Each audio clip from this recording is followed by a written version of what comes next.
Well, this could be a whole different story now in the Middle East as the chessboard in place for decades is starting to see a new and frightening dynamic.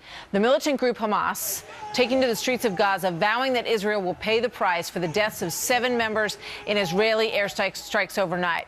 This following the abduction and murder of 3 Israeli teenagers who were found in graves last week, and an apparent revenge killing, the burning of a Palestinian teen, according to reports. So, as you can imagine, things are very, very tense in this situation. KT McFarland joins us now, our Fox News national security analyst. KT, there are reasons to see a very similar pattern in what we're seeing right now, but there's also some suggestion that this is part of a larger framework that's quite dangerous. And that's the key. You know, we see, more violence in the Middle East. We kind of tend to roll our eyes, say, oh, here we go again.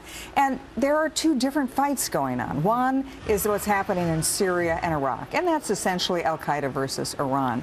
The Israeli fight's a different one. That's Israel versus the Palestinians. That's been going on for a long time. It's always sort of a chronic low boil, and then every now and then it boils over where you have intifadas. We may see the beginning of that now. This may escalate into more Israeli-Palestinian violence. The concern I've got is if those 2 groups get together, if those 2 fights join.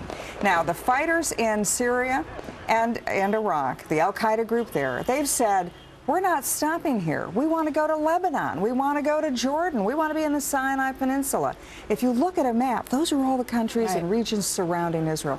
So Israel may have a much bigger problem on its hands than just the Palestinians on its border. If it has Syria, Jordan, Lebanon on its north and east, as well as potentially in the Sinai Peninsula on its south, if it's got to defend against all of those al-Qaeda-linked groups, then this is a much bigger fight. And I mean, isn't that essentially why Israel has been, yelling and agitating for more attention to what's going on around them, and wanting the United States to be stronger in its defense and helping out more in Syria to quell the rebels in Syria? They've always been concerned that this is a tinderbox all around them. And that it's getting worse. I mean, Israel, for example, there's something called the Iron Dome that the Israelis developed, brilliantly so, and it's in effect that any missile that's shot into Israel, the Israelis can see where it's coming the minute it's launched and decide that's going to Tel Aviv. We're going to shoot that down. Or it's going to go into the desert and we don't care. Israel needs a little more help with that. They need a little more financing of their Iron Dome system.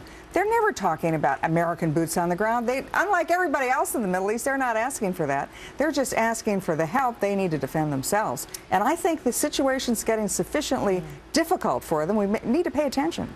We have a soundbite from Ambassador Derner of Israel from over the weekend about the tension that is escalating there based on the deaths of these teenagers. Here's what he had to say. That if these are Jews who are going to be prosecuted to the full extent of the law, if they perpetrated these crimes, they will not be hailed as heroes by Israeli political leaders. There will not be public squares in Israel that will be named after them. Little schoolboys and schoolgirls in Israel will not emulate them as heroes. And that's exactly what we have on the Palestinian side. Your thoughts on that? I've been to Israel a number of times, and I've always been struck by their restraint.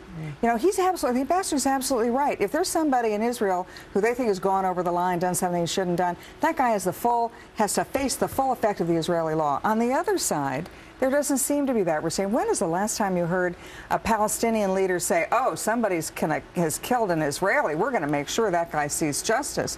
It's almost like there's a different standard. And we should understand they are not equivalent standards, that the Israelis treat the kind of ensuing violence that happens very differently than the Palestinians do. It's almost to the extent that the Palestinians are inciting the violence, hoping the Israelis respond, hoping that it gets to be a bigger fight. I mean, you can't kill 3 Israeli teenagers without hoping and knowing that there will be retaliation. Yeah. In terms of the connection between these 2 events that are happening around each other, do you see any signs that these groups are linking, that they are, supported by each other, or are they just sort of peripherally fortified by a common cause? Well, you'll only know that when it starts happening. I mean, they're not all going to carry card-carrying members of al-Qaeda, but al-Qaeda, the new leader in this new state of Syria,